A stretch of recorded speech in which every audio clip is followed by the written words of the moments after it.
I apologize for coming over this emergency channel, but we are in need of assistance concerning the large ship in orbit, and we value discretion in this matter. If you are willing and able, please see me as soon as possible at the main security office in Paradiso. Over and out.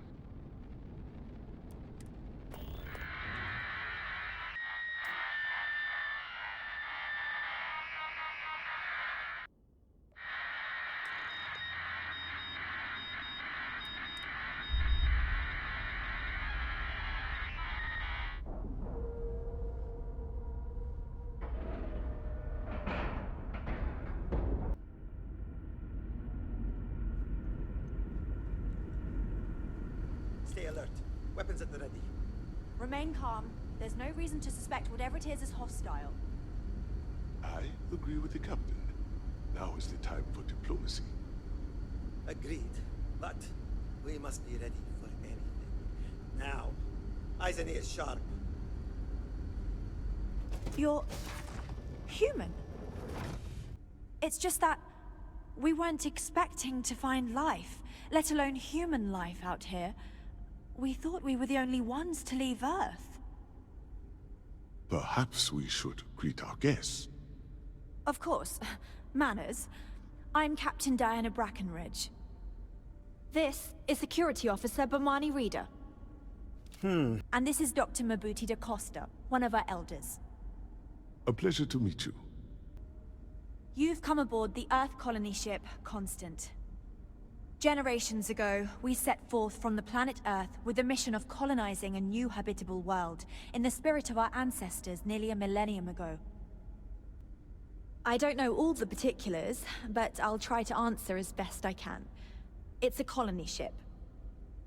It was built long ago by our ancestors to sustain our crew over hundreds of years in space through generations of travelers. It's sturdy, fast, and spacious. That last one is important because we had to take as many supplies as possible with us on the journey and still have ample space for our crew. I see. As you may have presumed, we're in a bit of a bind. Our ship has finally completed its near 200-year journey from Earth, only to find our new home seemingly colonized by... well, we don't know. Communications haven't been successful, so your arrival is fortuitous. Perhaps you'd be willing to act as a middle person between ourselves and... the others. Ah, your question confirms one of our recent theories. It would seem that some form of faster-than-light travel or space-bending technology was invented during our long journey. That would explain why we would find people this far out into space. I guess technology leapfrogged us at some point. Interesting. I can only imagine that our predecessors didn't believe the technology would ever work, and so they made the decision to leave when they did. Well, the short answer is, we didn't. It's a generation ship, which is to say that most of us lived long, happy lives on board and passed our mission down to our children. It was never intended that the original crew would make it to our destination. The goal was always the preservation of the human race, above all else. Though, it would seem that was perhaps a bit presumptuous. We're not entirely sure.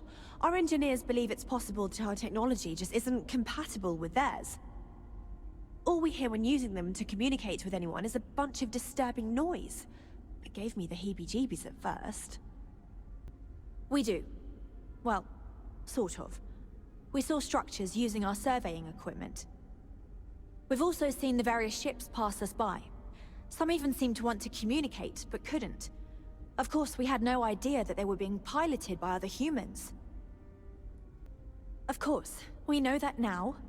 Human or not, we were still unable to communicate our intentions. As soon as we discovered them, we fully expected negotiations would be necessary. Now then, please follow me. There's much to discuss first. We'll speak more on the matter once we reach the bridge.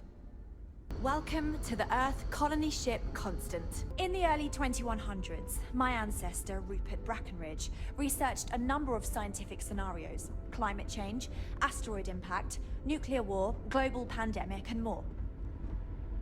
Each scenario showed the likelihood of an extinction-level event to be within 50 years. He fully believed Earth was destined to be rendered uninhabitable, We've always assumed that's what happened. Just So, he gathered the stay out best of and trouble. brightest he could find, built the Constant, and set a course for this planet here. We were told that it was the largest, most advanced ship ever constructed on Earth at the time. If you can believe, entire generations have been born, lived, and died on this ship. It really goes to show that there are no limits to human ingenuity and perseverance. Never seen a ship like yours before. Then again, I haven't seen any ships before you arrived. We got strict rules around here, but they're strict for a reason. So, here we are. Let's talk. We didn't believe anyone would be out here, but I'm glad for it. Well, as I mentioned, we've been unsuccessful in communications with anyone up until you arrived, though not for lack of trying. But since you're asking, maybe you'd be willing to be a sort of diplomat between us and them as we attempt to resolve our situation. Does that sound agreeable to you? We know there's a settlement on the planet below, meaning people were here before us. You see, we intended to settle here, but we assumed that they intend to defend their claim given their presence here. We'd like you to go speak to them on our behalf and help us negotiate a solution, preferably one that favors us. Based on the data our ancestors had when they launched this endeavor, it was determined that this was the perfect planet for us. Even if we had another viable candidate planet, we lack the resources to get there. And as you know, it took us 200 years to get here. Our people have no desire to go back to drifting the stars so their children's children can possibly settle on an inferior planet. Excellent. Make no mistake, this is our planet, and we intend for them to see this our way. So, speak with their leadership and see if you can negotiate a solution on our behalf. Preferably, get them to see things our way. Report back to me and let me know what they say, and we'll go from there. We thought about it, but it simply won't do. I need to think about the distant future of our people. Sure, our first settlement may be small, but our predecessors dreamt of our new civilization spreading across the globe. That will be difficult if someone else plans to do the same. While we're not completely closed to the idea of sharing, it's much easier if we have complete domain over this world. Now, it makes little sense to give up before you try. Thank you, and good luck. Landing initiated. Watch your flaring.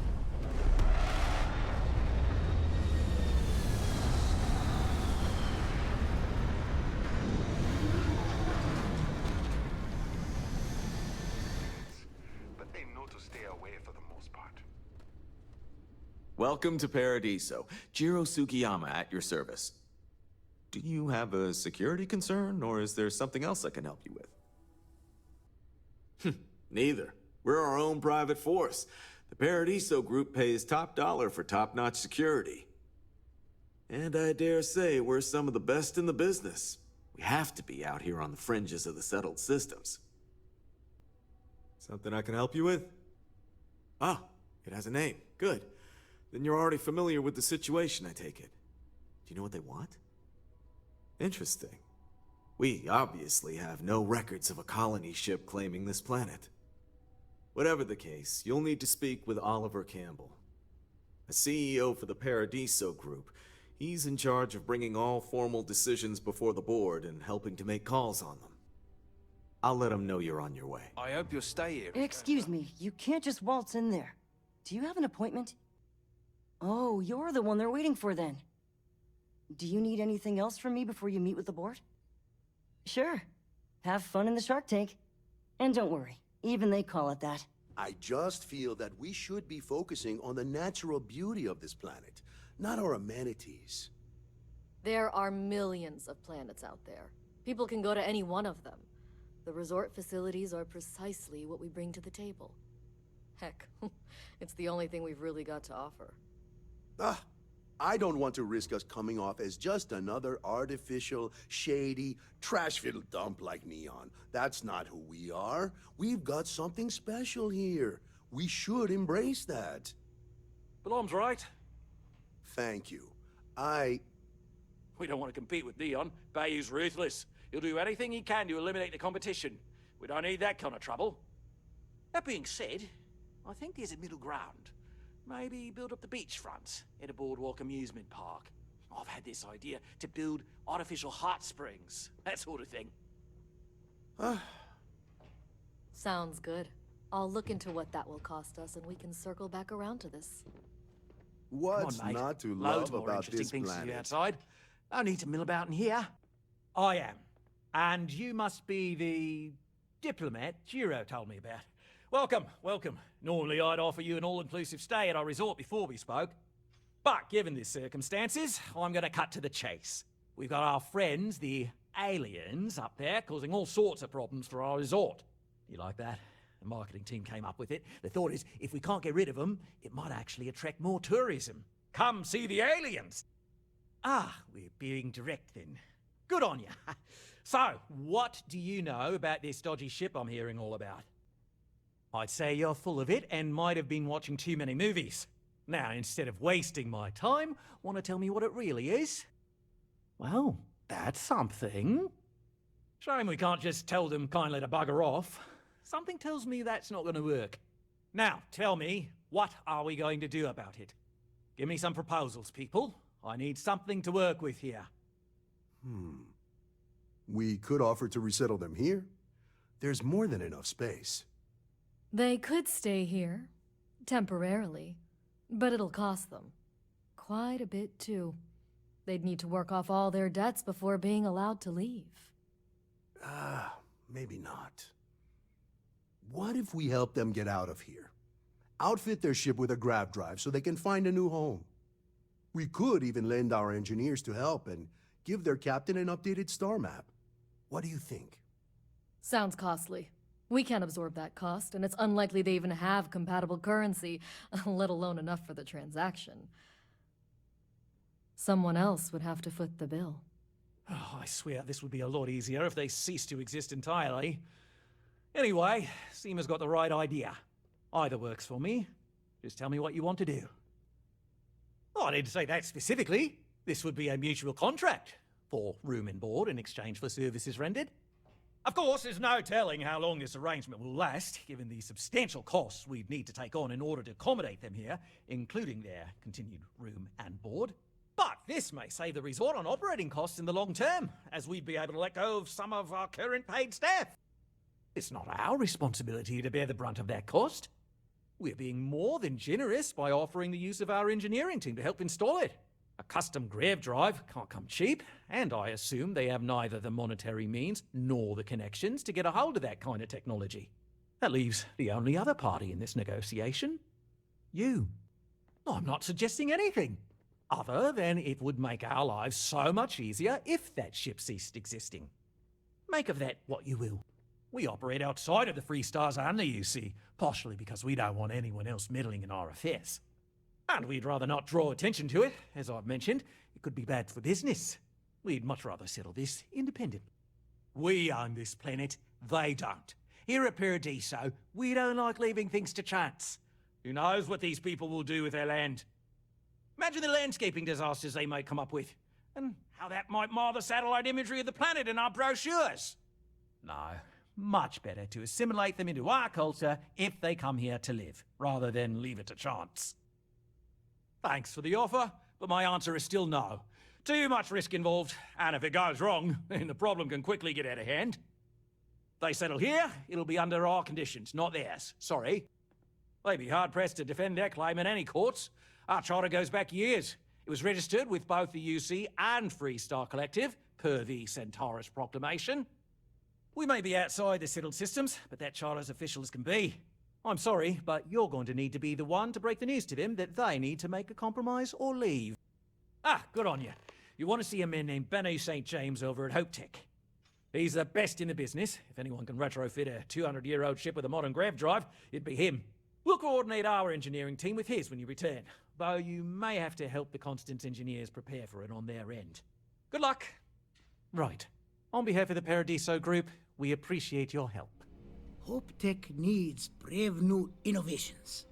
We're so much more than space freight. Sure, that sounds like me. What can I do for you? I'm a little busy, but I think I could spare some time. Oh, you should have just said that. Of course I can help you. Oliver sent a courier ahead of you.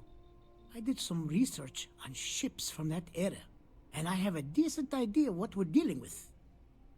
So Grav Drives didn't really take off until after the ship was built. But I've got access to an ancient Grav Drive that looks like it could be compatible. With some minor adjustments. It's in good shape, too.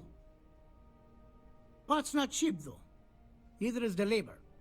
Just pay the combined cost of parts and labor, and it's yours. It's a pretty big ask, given how rare these old Grav Drives are. I get the feeling you're trying to stiff me. Tell you what, sounds like this is for a good cause.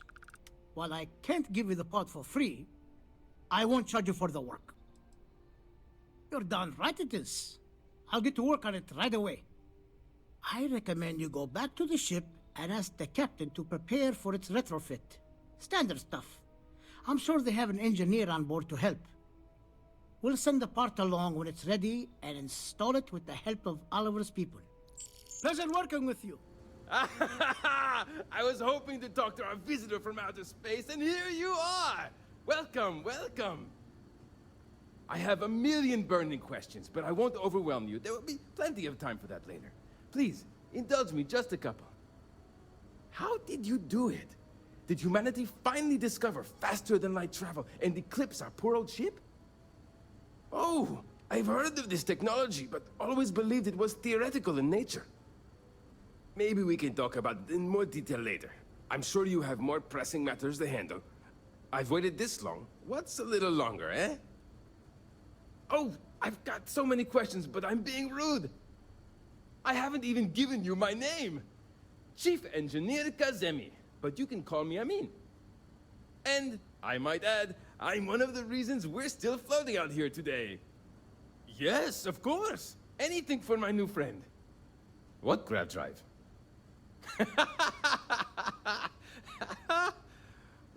Just joking with you.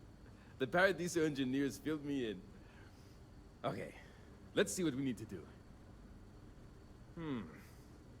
All right. This will be fun. And hopefully there will be no explosions in the process.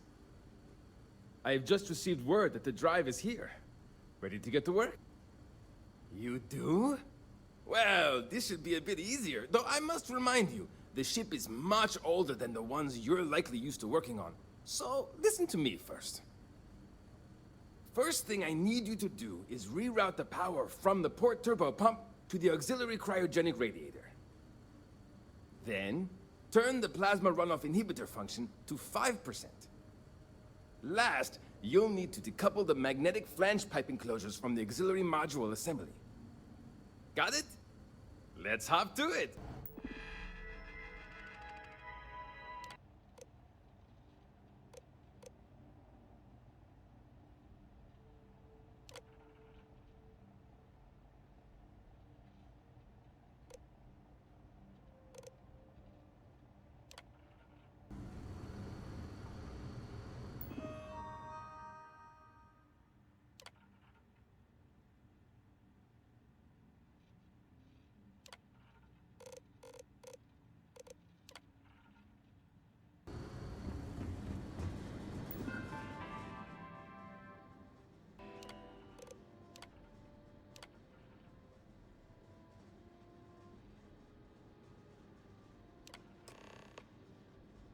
Looks like everything is good to go on both your end and mine.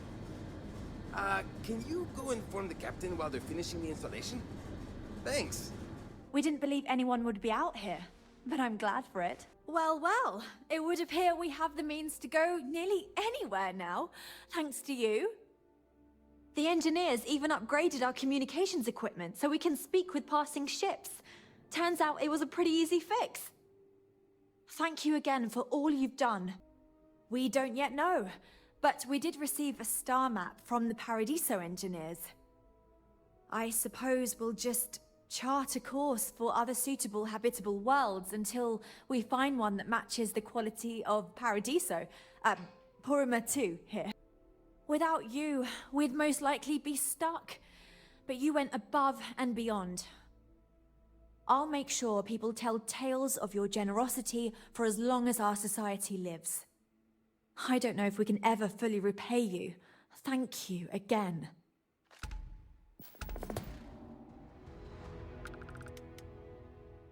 Thanks for watching another Dare to Game video. If you liked this video, please leave a like and a comment. If you haven't already, be sure to subscribe to the channel.